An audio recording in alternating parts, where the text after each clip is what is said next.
આજથી હોળાષ્ટકનો પ્રારંભ 8 દિવસ લગ્ન વાસ્તુ જેવા કાર્યો પર બ્રેક લાગશે। જો કે 2 માર્ચે સાંજે 6:40 થી રાતના 9:08 સુધી હોલિકા દહન કરાશે। બીજા દિવસે એટલે કે 3 માર્ચે ધૂળેટીના પર્વની ઉજવણી કરવામાં આવશે। જો કે આ જ દિવસે ચંદ્રગ્રહણ પણ થવાનું છે। બપોર બાદ ચંદ્રગ્રહણનો સ્પર્શ લાગશે અને સાંજે 7:53 ચંદ્રગ્રહણ પૂર્ણ થશે। ઘણા લોકો असमंजसમાં હતા કે રંગોત્સવ 3જી તારીખે છે કે 4થી તારીખે, પણ જ્યોતિષાચાર્ય અનુસાર હોલિકા દહન બાદ 3જી તારીખે તમામ લોકો રંગોત્સવના રંગે રંગાઈ શકે છે। બાદમાં ચંદ્રગ્રહણ થશે તો તેનું ખાસ ધ્યાન રાખવું જરૂરી છે।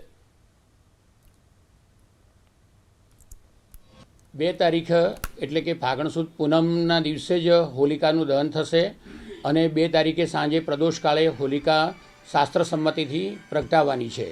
3 તારીખે ચંદ્રગ્રહણ છે અને 3 તારીખે જ આપણે ધૂળેટી પણ મનાવવાની છે।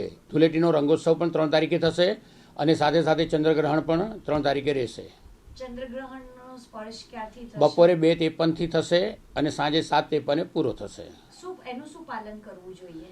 ગ્રહણની અંદર ગ્રહણ કાળને તો મુખ્ય કાળ ગણેલો છે। એ ગ્રહણ કાળની અંદર તો દરેક જણાએ ખાવું પીવું ન જોઈએ અને વેદકાળની અંદર વેદ એનો જે ચાલુ થશે 10:53 થી સવારે અમદાવાદ સમય મુજબ, તો 10:53 થી આપણે દરેક જણાએ ખાવા પીવાનું ટાળવું જોઈએ। ફક્ત ને ફક્ત રોગિષ્ટ હોય કોઈ અથવા સ્ત્રી જે ગર્ભવતી છે અથવા તો નાનું બાળક છે, આ બધાના માટે ત્યાં આગળ શાસ્ત્રોએ સંમતિ આપેલી છે કે ન છૂટકે એમને પોતાના શરીરને નિભાવવા માટે જરૂરી પોષક તત્વો લઈ શકે છે।